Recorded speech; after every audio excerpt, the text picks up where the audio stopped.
શહેરની નગરપાલિકા હદમાં આવેલ સુશી રોડ ઉપર આવેલ ચર્મકુંડ ઢોર ચીરવાની જગ્યા ખસેડવા બાબતે આ વિસ્તારના રહીશો દ્વારા છેલ્લા 4-5 વર્ષથી લેખિતમાં રજૂઆત કરવા છતાં આજ દિન સુધી કોઈ કાર્યવાહી કરવામાં આવી નથી।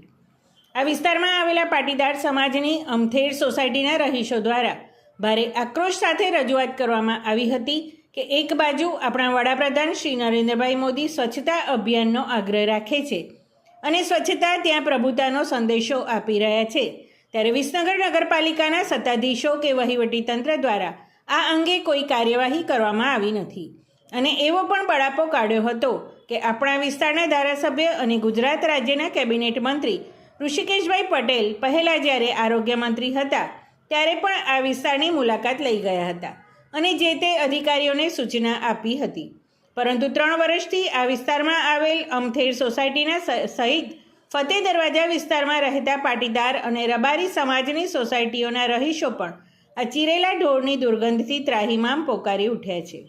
નગરપાલિકા દ્વારા આ ઢોર ચીરવાના ચર્મકુંડ એટલે કે ઢોર ચીરવાની વ્યવસ્થા કુવાસણા રોડ ઉપર ખસેડવામાં આવી હોવા છતાં પણ આ વર્મી કમ્પોઝની બાજુમાં ઢોર ચીરવામાં આવી રહ્યા છે અને જેના કારણે આ વિસ્તારના કૂતરા પણ ભારે હિંસક બની ગયા છે।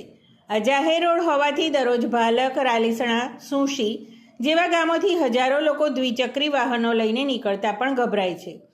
તો શું નગરપાલિકા દ્વારા આ અંગે કોઈ કાર્યવાહી કરવામાં આવશે ખરી કે પછી? અહીંયા અમારા એરિયાની અંદર ખૂબ જ ગંદકી, અમથેર સોસાયટી વિજાપુર રોડ ઉપર આટલી બધી ગંદકીનો પ્રવાહ એટલો બધો વધી ગયો છે ને કે જેથી કરીને રહેવું અને શ્વાસ લેવાની ખૂબ જ તકલીફ પડે।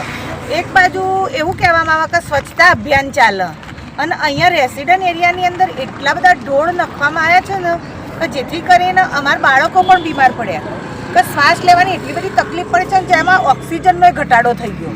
અને જે સ્વચ્છતા અભિયાન ચલાવો એ લોકો અહીંયા આવો અને એક દિવસ રહે ને તો પણ એમને ખબર પડી જાય કે કઈ રીતે શ્વાસ લેવો, એટલે અમને રહેવાની ખૂબ જ અને શ્વાસ લેવાની અહીંના રહીશોને ખૂબ જ તકલીફ પડે। એમાં ઉંમરવાળા જે અમારા બા દાદા છે ને એમને તો ખૂબ તકલીફ પડે છે, જેથી કરીને વારંવાર એમને એડમિટ કરવા પડ્યું છે। 7 વાગે આવી જુઓ તમે બીજા બોલો।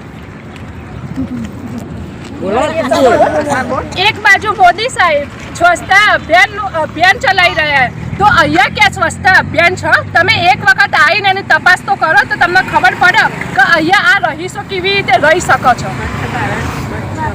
અત્યારે મોદી સાહેબ સ્વચ્છ ભારત સ્વચ્છ અભિયાન વિશે આટલું બધું કહી રહ્યા છે તો આ વિસનગર એરિયા જે ઋષિકેશભાઈ આરોગ્ય મંત્રી તરીકે આવ્યા હતા તો પણ એમને આ કોઈ કાર્યવાહી આગળ ચાલુ કરી નથી।